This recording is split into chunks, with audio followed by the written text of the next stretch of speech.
वंशाकल्पतरुभ्यश्च कृपासिन्धुभ्यैव च पतितानां पावनेभ्यो वैष्णवेभ्यो नमो महावदन्नाय कृष्ण प्रेमप्रदायते कृष्णाय कृष्ण चैतन्य नाम्ने गौरतिसे। हे कृष्ण करुणा सिंधो दीनबंधो जगत्पते गोपेश गोपिका कांत राधा कांत नमस्तुते। तप्त कांचन गौरांगी राधे वृंदावनेश्वरी विश्वभानुसुते देवी प्रणमामि हरिप्रिये। हा देवी काकुभर्गदगदयाद्वाचा जाचे निपत्त भूमि दंडवत उद्भटार्ति अस्य प्रसादमबुधस्य जनस्य पुष्पा गन्धर्विकेतौ गणे गणनं अंगश्यामलिं छटाभिरभितो मन्दे कृतेन्दीवरं जड्डञ्जागुरुवे शान्तिदरतं पट्टम्बरस्य श्रिया बिन्दारण्यनिवासिनं हृदिलसद्दामाभिरामोदरं राधास्कन्दनिवेशितो जलभुजं ध्यायेन् दामोदरं भक्त्या विहीनापराधलक्ष्यै क्षिप्ताश्च कामादितरङ्गमध्ये कृपामयीं त्वां शरणं प्रपन्ना वृन्दे नमस्ते चरणाय। गुरवे गौरचन्द्राय राधिकायै तदालये कृष्णाय कृष्णभक्ताय तद्भक्ताय नमो।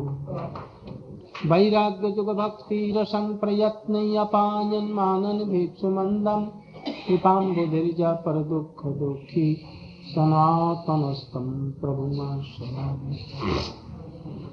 श्रीचैतन्यमनोभीष्टं स्थापितं येन भूतले स्वयं रूपः कदा मह्यं ददातु सततां। यं प्रव्रजन्तमनुपेतमपेतकृत्यं द्वैपायनो विरहकातरया जुहाव पुत्रेति तन्मयतया तरवोऽभिनेदु तं सर्वभूतहृदयं मुनिमानतोऽस्मि। तवैवास्मि न जीवामि त्वया विना इति विज्ञाय राधे तं चरणन्तिके।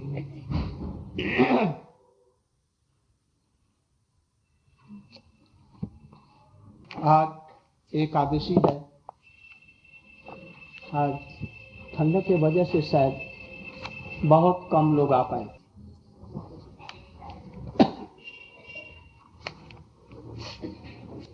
दुर्दिन ठंड नहीं, दुर्दिन वह है जिस दिन भगवान का कथा कीर्तन हो। और जिस दिन भगवान की कथा हो, समझना चाहिए कि ये सुदिन है। जितने हम लोगों के सब दिन हैं, उन दिनों में एकादशी व्रत सबसे श्रेष्ठ है। सब व्रतों में जो भी व्रत जितना भी फल दे सकता है, एकादशी उससे कोटि गुण अधिक फल देती है। वैसे तो जो भी इच्छा करो वही फल देगी, किंतु भक्ति की ये जननी है, माँ है। सब व्रतों को छोड़ करके भी एकादशी का व्रत करने वाला भगवान का प्रेम पाता है। इसलिए सब व्रतों को छोड़ करके भी इस व्रत का पालन करने की चेष्टा करनी चाहिए। और उस दिन, एकादशी के दिन,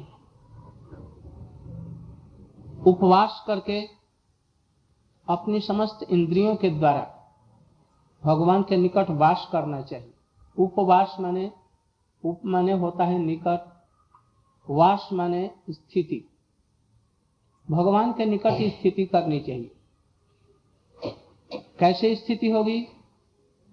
जहां भगवान का नाम कीर्तन होता है वहां पर भगवान सब समय रहते हैं, सब प्रकार से रहते हैं, अपने समस्त भक्तों के साथ में वहां पर रहते हैं। इसलिए तीर्थ स्थलों में, उसमें भी मंदिर में श्री राधा कृष्ण का या भगवत मंदिर हो, जहां पर कि तुलसी की सेवा हो रही हो, जहां पर वैष्णव लोग रहते हैं, साधु संत लोग रहते हैं, वहां पर उपस्थित होकर के भगवान की लीला कथाओं का श्रवण करना भगवान का नाम कीर्तन करना, उनका स्मरण करना, इससे बढ़कर के एकादशी पालन और कुछ नहीं है।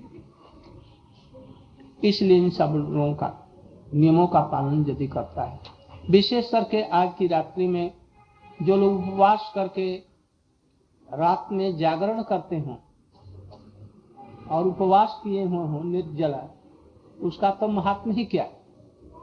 यदि कुछ संकल्प लेकर के भी और रात्र जागरण करेंगे, नहीं होने पर ऐसा भी भगवान का नाम कीर्तन करेंगे, भगवान की कुछ भी लीला कथा सुन लेंगे, और विशेष करके ये मथुरा और ब्रज में तो उसका महात्मा का कोई वर्णन नहीं कर सकता, जो क्या क्या उसका हो जाएगा।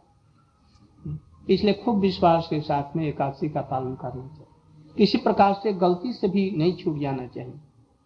हम देखते हैं कि कुछ लोग ऐसे हैं, करते तो हैं किंतु जहां थोड़ा सा संग छूट गया बस एकादशी भूल गए, जो एकादशी कब है और एकादशी नहीं करते। किंतु ऐसा नहीं करना चाहिए। ऐसा होने से अनुताप, पश्चाताप और प्रायश्चित्त भी करना चाहिए। एक आदमी यदि अनजान में भी एकादशी का व्रत कर ले तो उसको भगवत भक्ति हो जाए, और यदि वो तीर्थ में रह करके मथुरापुरी में और यदि श्रद्धा के साथ में एकादशी करेगा तो उसका फल ही का वर्णन कदापि नहीं किया जा सकता। हम लोग बृहद भागवतामृत का पाठ करते हैं, इसमें ब्रज में रह करके और कृष्ण की सेवा जिन लोगों ने की थी उसके महात्मा का वर्णन यहां पर कह रहे हैं, बतला रहे हैं। पहले कीट पिपंग हिरणों का महात्मा वर्णन किया जो ब्रज के हैं, घासों का वर्णन किया, उनकी चरण की धूलि की वंदना की, और जो लोग कृष्ण के चरण कमलों से किसी प्रकार संपर्क में आए उस सब लोगों की भूरी भूरी महिमा इसमें वर्णन की गई। अंत में उन्होंने वात्सल्य रस के वर्णन में उन्होंने बतलाया, यशोदा माँ की तो बात ही क्या, यशोदा माँ की तो और नंद बाबा के तो वात्सल्य की तो बात ही क्या। जो लोग किसी प्रकार से ब्रह्मा ने जब गोचारण के समय में बछड़ों को और सखाओं को हर लिए, उस समय कृष्ण जितने बच्चे चोरी गए थे उन सब का रूप ले लिया और बछड़े बन गए, और 1 वर्ष तक उन माताओं का और गैयाओं का दूध पान किया। उनकी महिमा का वर्णन करना ही बड़ा कठिन है। तो यशोदा माँ की तो बात है क्या, जो बड़े प्रेम के साथ में सारा जीवन उनको दूध पिलाती है। उन्हीं का वो वर्णन करते हुए बतला रहे हैं, यशोदा मैया की महिमा तो अथाह और अनंत है। कृष्ण के प्रति थोड़ी सी भी किसी की भक्ति हो तो उसका जीवन कृतार्थ हो जाता है। आज यशोदा मैया की तो बात क्या, उसका कहने का साहस नहीं कर रहे हैं, केवल वात्सल्य रस का वर्णन करके छोड़ दिया, जब कृष्ण को कितना प्यार करते हैं। एक समय की बात है, कृष्ण चले गए हैं वृंदावन से मथुरा, और उस समय में मैया घर का काम सब छूट गया। मैया का रसोई किसके लिए बनाए, वो रसोई घर में साफ नहीं हुआ, लीपे पुते नहीं गए रसोई घर, और चूल्हों के ऊपर में मकड़सों ने जाल बुन दिया।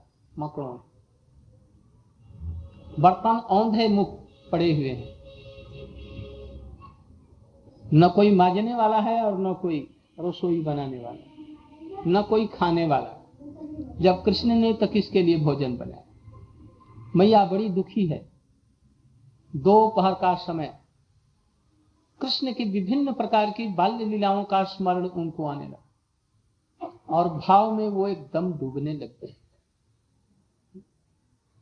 उन्होंने घर में जितने कृष्ण के खिलौने थे, गैया का खिलौना, उनकी छोटी सी बांसुरी पहनने की झुंगली बचपन वाली सबको एकत्रित की और गठरी में बांध लिए।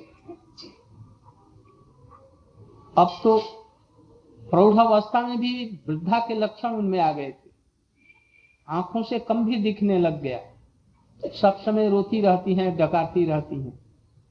ठीक दोपहर के समय में, जेठ की दोपहरी में, सबको संभाल करके गठरी बांध ली और गठरी बांध करके चौखट तक आ गई।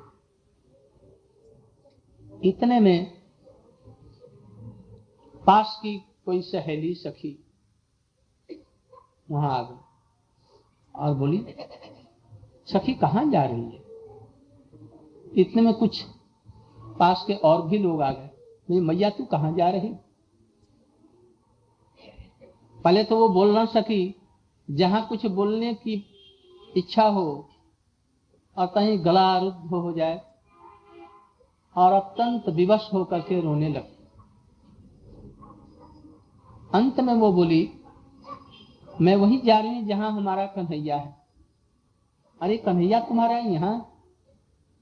नंदगांव की बात, और ये है मथुरा में कृष्ण।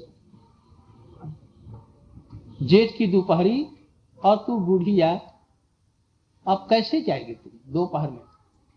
पैर जल रहे हैं, ऊपर से खूब तीव्र धूप पड़ रही, कैसे जाएगी तू? तो मैं उसके बिना रह नहीं सकती। और तू जाकर के क्या करेगी? तू वहां पर जाऊंगी और वहां पर ड्योढ़ी पर जाकर के कहूंगी, मैं देवकी रानी से मिलना चाहती हूं, रानी देवकी से। यदि किसी ने देवकी को दिखला दिया तो देवकी के चरणों में मैं गिर पड़ूंगी और कहूंगी, मैं तेरी जन्म जन्म की दासी बन जाऊंगी, मैं तेरे लाला की सेवा करूंगी, रसोई बनाऊंगी, हमारा लाला नहीं, मैं तेरी नौकरानी बन करके रहूंगी सदा के लिए। तू अपने घर में रख ले, तुम्हारा जूठन जो कुछ बच जाएगा उसी को खा लूंगी और उसकी सेवा करूंगी, बस इतना ही चाह। बस कहते कहते भाव में भी घोर होगा और वहीं पर गिर पड़ी। जिसका भगवान के प्रति पुत्र के रूप में इतना स्नेह है, उसको कृष्ण क्या दे सकते हैं? उनको देने लायक कुछ है भी नहीं, है? कुछ भी देने लायक नहीं। कहते हैं कि पुतना बच्चों को मारने वाली, रुधिर उनका पान करने वाली, कच्चा पान कर जाती थी, रुधिर रक्त बच्चों के लिए ग्रह थी, राक्षसी, बालघातनी तो थे ही, उनके रक्तों का पान कर जाती थी पुतना। और वो ब्रज में आकर के कृष्ण को लेकर के दूध पाने के पिलाने के बहाने कृष्ण को विष भरा स्तन उनके मुख में दे दिया, लाला लाला कहने लगी और यशोदा मैया जैसा वेश बना दिया था। और उसको उन्होंने धात्र्योचित गति दे दी। गोलोक धाम में अपनी मां जैसी धात्री जो पालती है वैसी गति उनको दे दी। तो इनके पास में और क्या है जो दे सकते हैं कृष्ण? किनको? अपनी मां को तो बात छोड़, बड़े प्रेम से 1 वर्ष तक जिनका स्तनपान किया, गायों का और उन माताओं का, और जिससे कृष्ण की देह की पुष्टि हुई। दूध से क्या होता है? देह की पुष्टि हुई। तो कृष्ण के शरीर की पुष्टि हुई। और पिए कैसे दूध, और वो पिलाई कैसे दूध? बड़े प्रेम के साथ में, एक दिन नहीं 365 दिन तक पिलाती रही, अपना पुत्र ही मान करके, एकदम पुत्र। तो वैसे को कृष्ण क्या देंगे जब उसके लिए ही मुक्ति से ऊपर खींचते थे, तो इनको क्या देंगे? इसके लिए ब्रह्मा भी 4 सिरों से, मस्तकों से विचार करते हुए कुछ विचार नहीं कर पा रहे, उनको क्या देंगे? कृष्ण चिंतामणि है। चिंतामणि माने क्या? जो कुछ हम चिंता करेंगे, कामना वासना हमारे हृदय में रहेगी, वो दे देंगे। जो कुछ भी चिंता करो वही सब दे देंगे। ऐसी कोई चीज उनके यहाँ नहीं है जो आप मांगे और नहीं दे सकते। यदि कोई व्यक्ति सकाम रूप में भी उनकी उपासना करता है तो उसके समस्त कामनाओं को पूर्ण कर देते हैं। आज यदि निष्काम रूप से यदि करता है और उसके ऊपर यदि प्रेम से करता है उनकी सेवा, तो फिर क्या नहीं देंगे? जैसे सकाम में भी ले लो, वृत्रासुर और इंद्र का युद्ध चल रहा है। इंद्र भगवत भक्त हैं किंतु सकाम भक्त हैं। इंद्र ने देखा ये वृत्रासुर अभी हम लोगों को मारकर स्वर्ग का राजा बन जाएगा और हमारा राज्यपाट सब छीन लेगा, इसलिए बड़े बड़े देवताओं को लेकर और इन पर आक्रमण किया। और ये भी सब सेनाओं को लेकर, और अकेले तो बलवान था ही वृत्रासुर। दोनों में भयानक युद्ध छिड़ा। युद्ध में वृत्रासुर इतना बलवान था कि इनको परास्त करने पर अपरास्त होने वाले थे। तो ये कहता कि भाई परास्त हो रहे हो तो वज्र से हमारे ऊपर में आक्रमण करो, वज्र से मुझे मार दो। अपने मरने की बात अपने आप ये कह रहे हैं। क्यों? इसमें हमारा लाभ है। मरने में लड़ाई तो करना हो किंतु मैं मरना चाहता हूं। क्यों? इस तामसिक शरीर के द्वारा, इस दैत्य शरीर के द्वारा भगवत भक्तों की और भगवान की सेवा नहीं होगी। रावण ने भी ऐसा कहा था, तामस देह के द्वारा हमारा भगवत भजन नहीं होगा, इसलिए शत्रुता करके मरना ही अच्छा है। शत्रुता करके मरना सहज है, किंतु भजन हमसे नहीं होगा। इसलिए लोगों ने समझाए, सब लोगों ने, यहां तक उस स्त्री ने भी समझाया, किसी की बात नहीं माना, हठ में लग। अब हमको तो जैसे तैसे रार करके ही, तो ये समझ रहे हैं कि अब जब तक हमारा शरीर यह नष्ट नहीं होगा, या हमारा शरीर अपना शरीर नहीं है, शरीर के ऊपर में शरीर है, असल में हमारा इसके भीतर में कोई शरीर है और बाहर से ये माया का शरीर मिला हुआ है। हमने माया के शरीर को ही अपना शरीर माना। 100 वर्ष के लिए उधार मिला है, और यदि किसी ने गड़बड़ी कर दी, असदाचार किया, खान पान का और सबका विषय में संयम नहीं बरता है, तो कोई 50 वर्ष में, कोई 10 वर्ष में, कोई 20 वर्ष में, कोई 50, कोई 60, कोई 70, इसी के बीच में मर जाते हैं।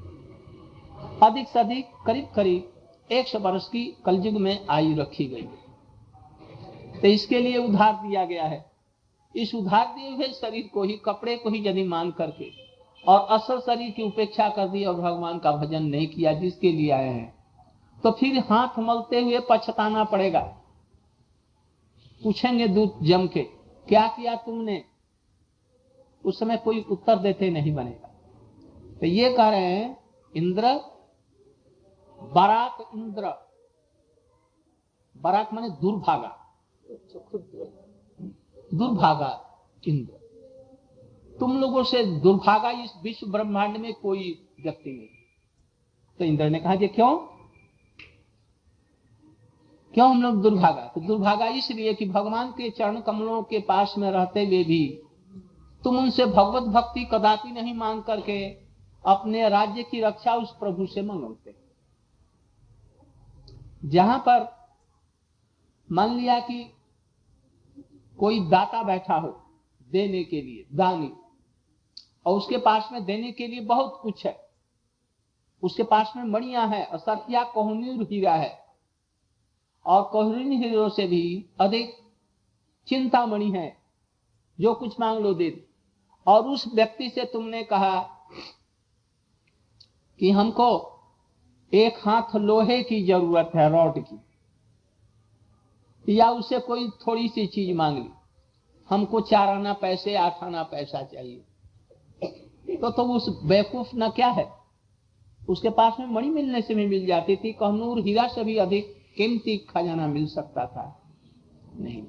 ऐसे भगवान जो हैं अखिलार्थदा, सब कुछ देने वाले, प्रेम तक देने वाले, ब्रज का भाव भी देने वाले, और उनसे ये सब कुछ ना मांग करके तुम कहते कि हमारा राज्य है, इसकी रक्षा कर दो, बस कोई लेने ना पाए, तुम्हारा जैसा और कोई दुर्भाग्य। इसलिए तुम जल्दी से ये अस्त्र उठाओ, वज्र, उसी से मेरी मृत्यु हो सकती है, अन्यथा नहीं होगी, जल्दी से मुझे मार।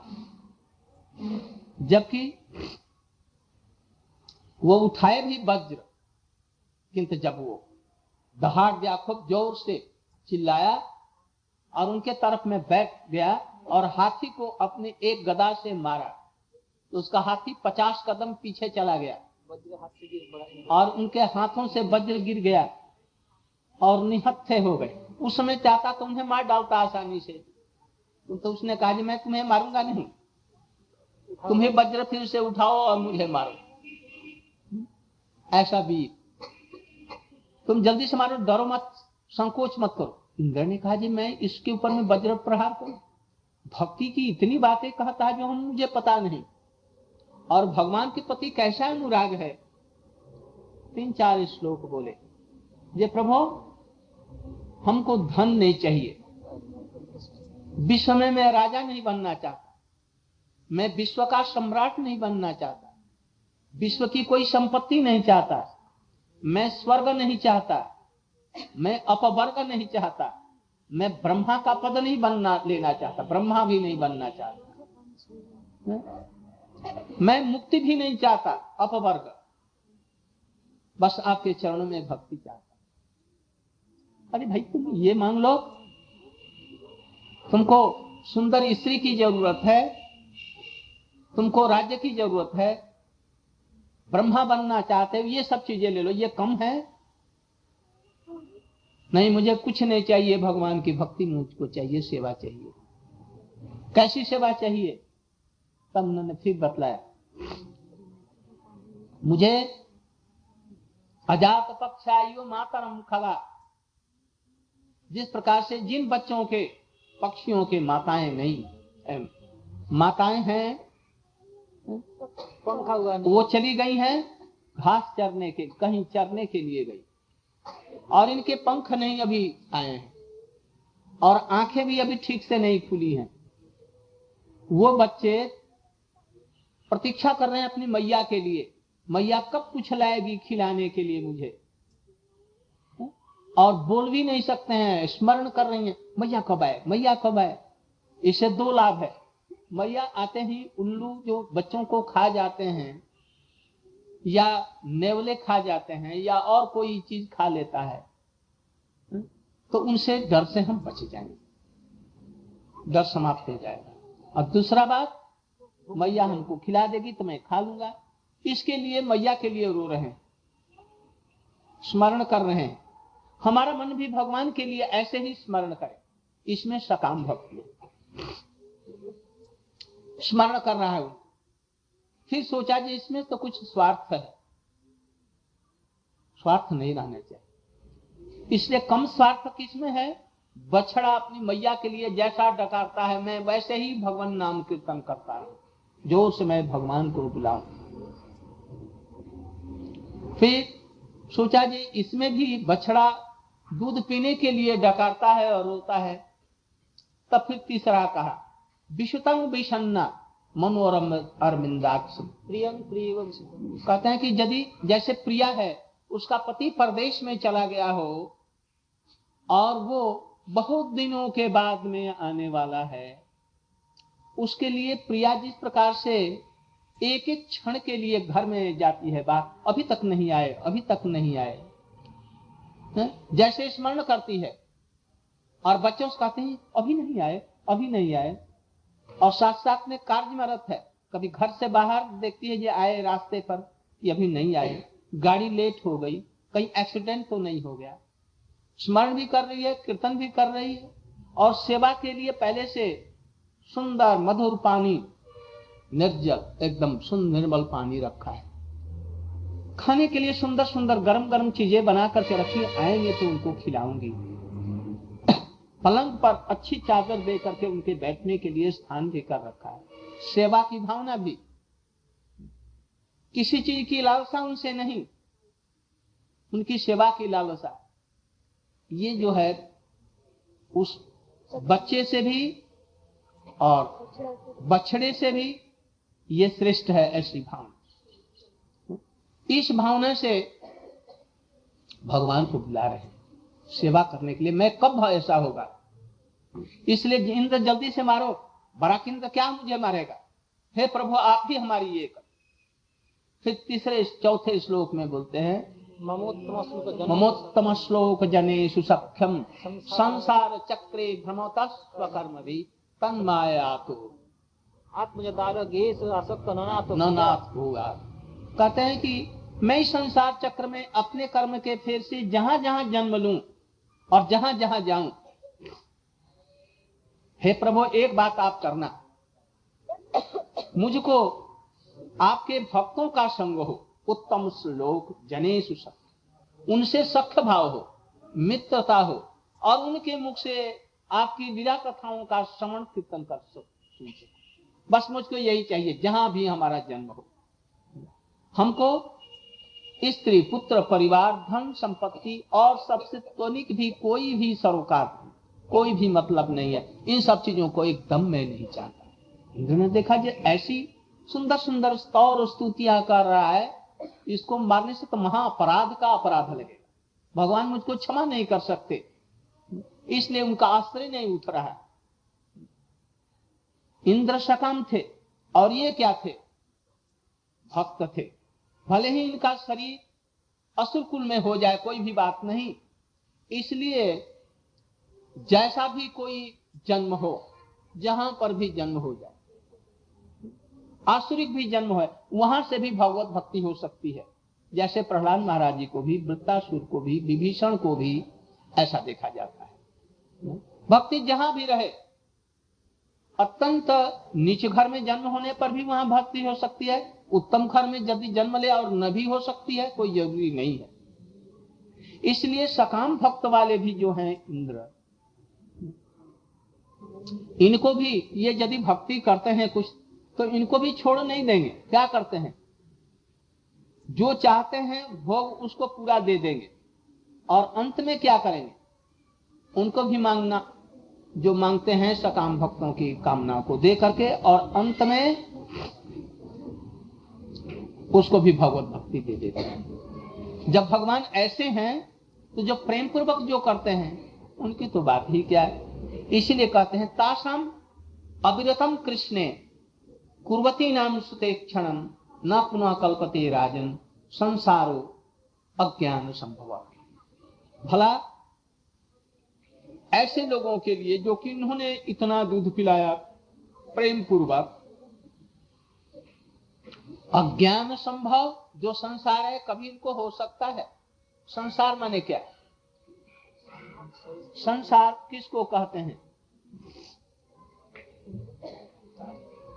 अज्ञानता संसार का कारण है। कृष्ण की सेवा करनी चाहिए, कृष्ण को छोड़ करके संसार में सुख है, ऐसा समझने वाले लोग अज्ञान।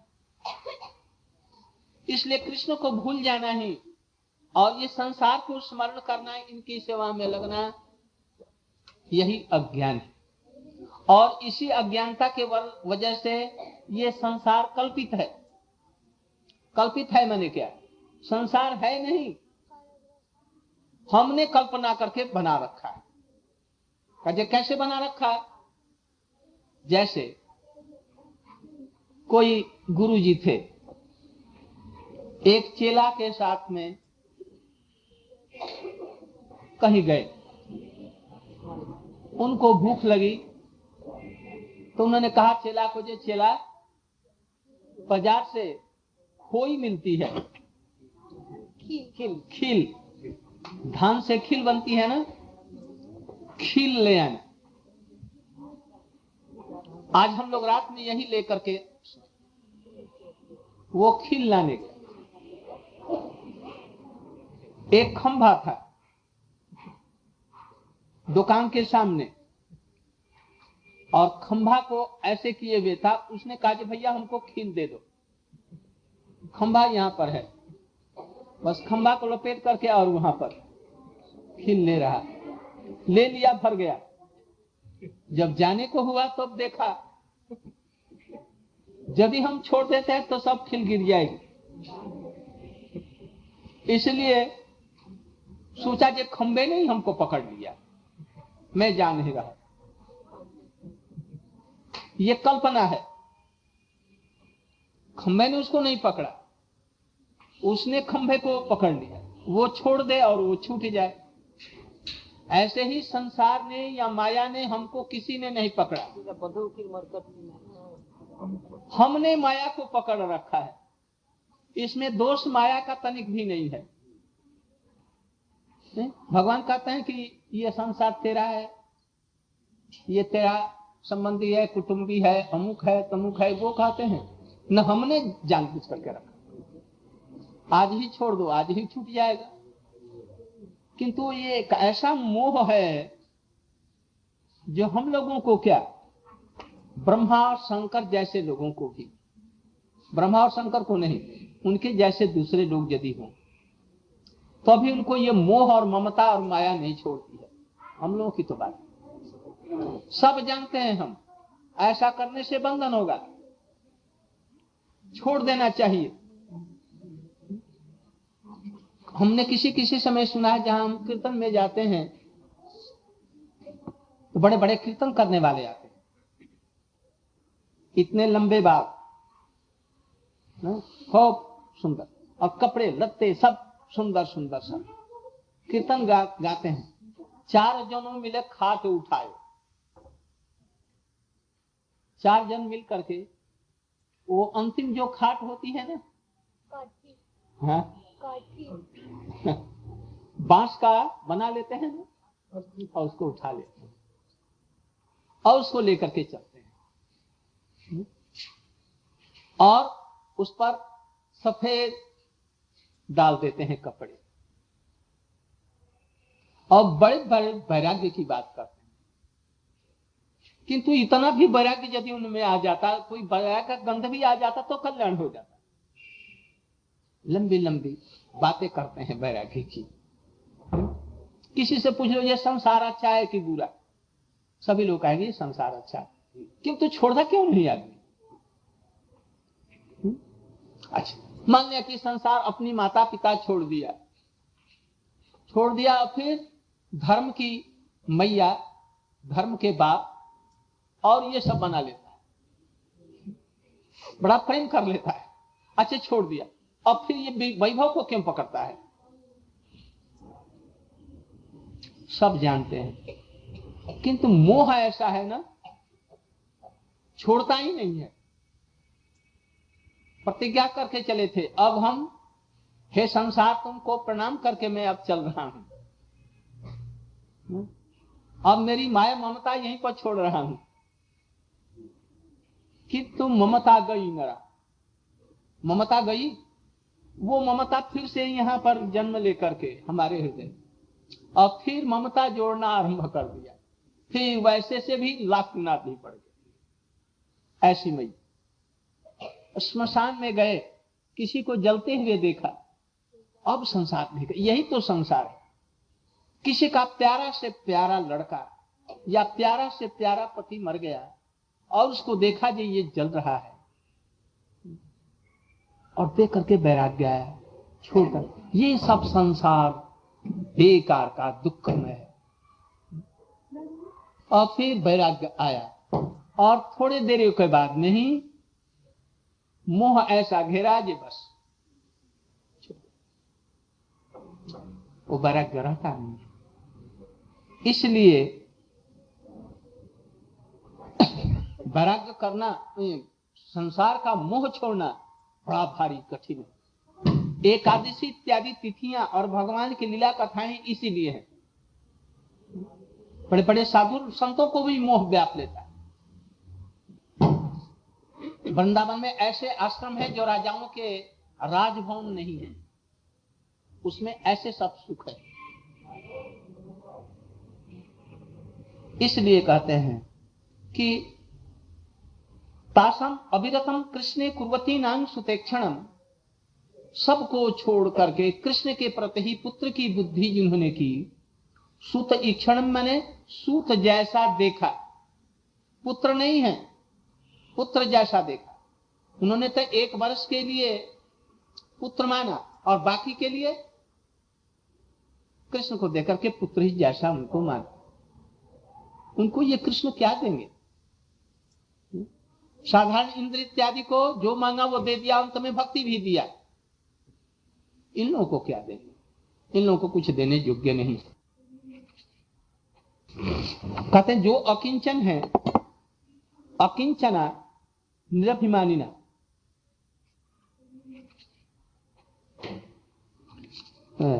अतो अनुमेयो भगवत प्रमादो भगवत प्रसादो, जो दुर्लभो अकिंचन गोचरो अन्य। जो त्रिग वर्ग की कामना करने वाले हैं उनको तो कृष्ण कुछ न कुछ दे देंगे, कामना करने वाले को दे देंगे। किंतु जो अकिंचन है, भगवत प्रसाद भगवत सेवा के बिना और कुछ नहीं चाहते हैं, ऐसे अकिंचन जगत में दुर्लभ है। उसी अकिंचन की ये कह रहे हैं कि अकिंचन में निरभिमान, संसार का कोई अभिमान उनके अंदर में नहीं है। बस अभिमान केवल है कि मैं कृष्ण का सेवक हूं, कृष्ण का दास हूं। भगवत अर्थम तत् सर्व परिग्रह, जिन्होंने भगवान के लिए अपने समस्त परिग्रहों को छोड़ दिया। परिग्रह माने क्या? खाना पीना, देह, दैहिक, कपड़े और संसार में जो अपने कहे जाने वाली या अपनी कही जाने वाली चीजें हैं, सब का उन्होंने परिग्रह, जो कुछ भी संग्रह है वो सब कुछ छोड़ दिया है जिन्होंने। अथवा भगवती कृतात्म निवेदनेन देह दैहिक आद्य अशेष समर्पणा, जिन्होंने अपना सर्वस्व देह दैहिक जो कुछ है कृष्ण के चरणों में सदा के लिए अर्पित कर रखा है। अपनी आत्मा को भी कृष्ण के लिए समर्पित। अब मैं आपका सेवक हूं, सेविका हूं, मैं तुम्हारे दरवाजे पर कुत्ते की भांति हूं। तू बुलाएगा और प्रतीप जने रहे, जो अभक्त हैं उनको आपके गढ़ में इधर में नहीं आने दूंगा। और जो कुछ भी जूठा आप दे देंगे, जो कुछ भी, ये नहीं कहूंगा आज रोटी में आपने घी लगाई नहीं और ऐसे ही दे दिया,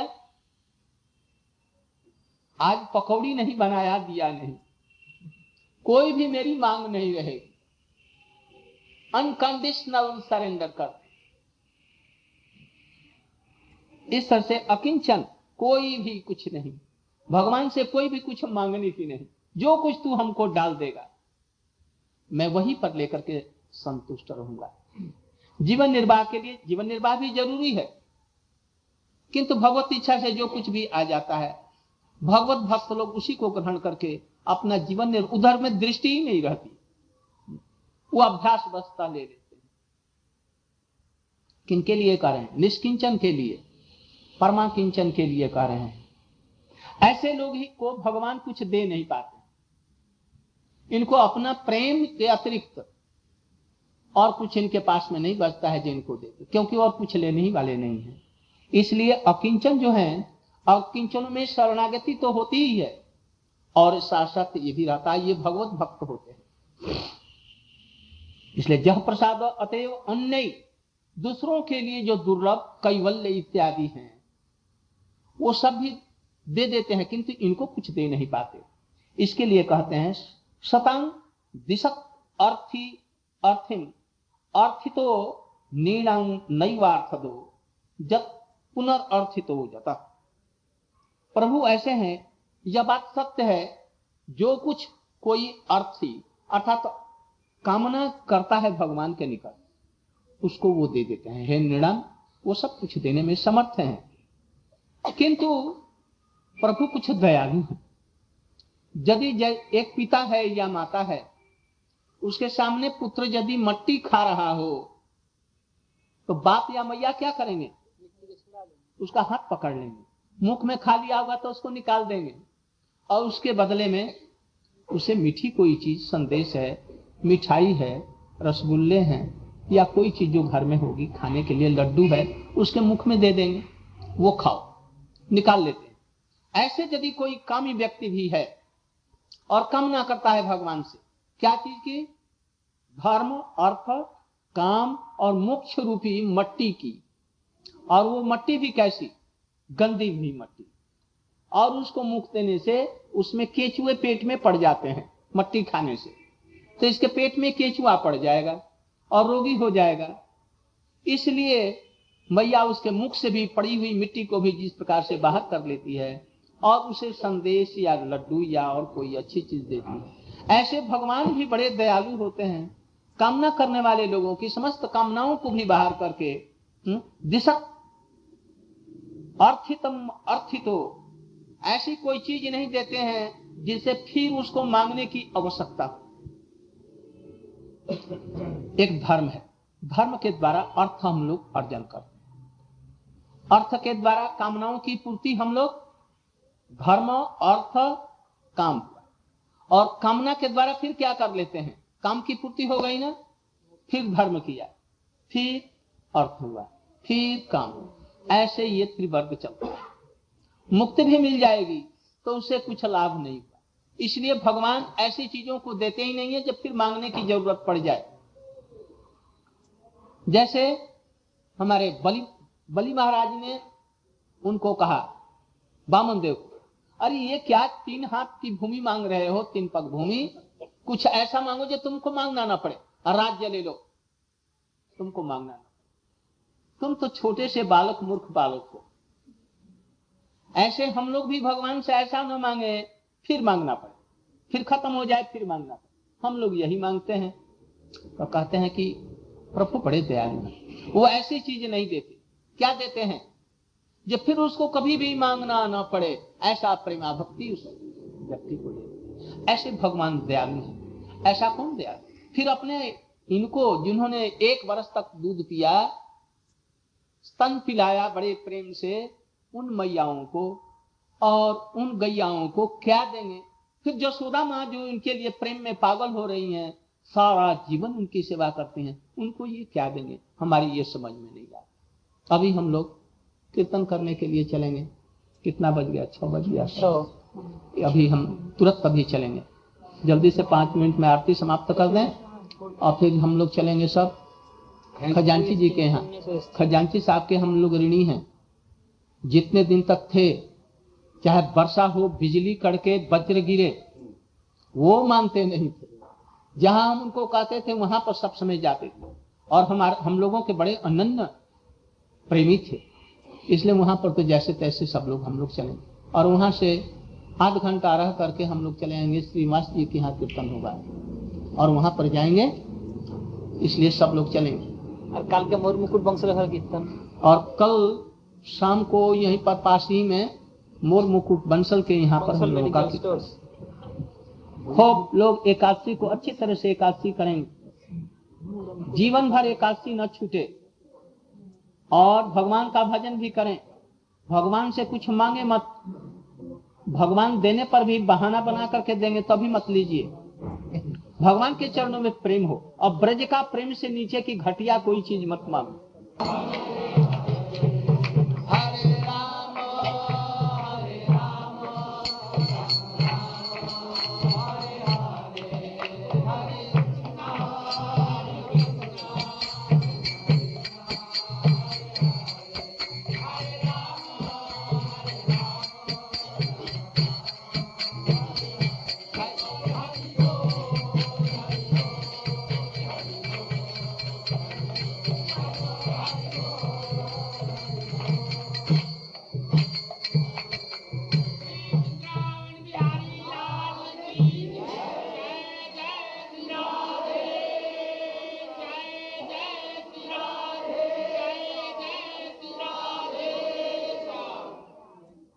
डोरीलाल जी इन सब लोगों को लेकर के आरती होते ही आप सब लोगों को लेकर के उनके यहाँ पहुंचिए और हम यहाँ से जाएंगे।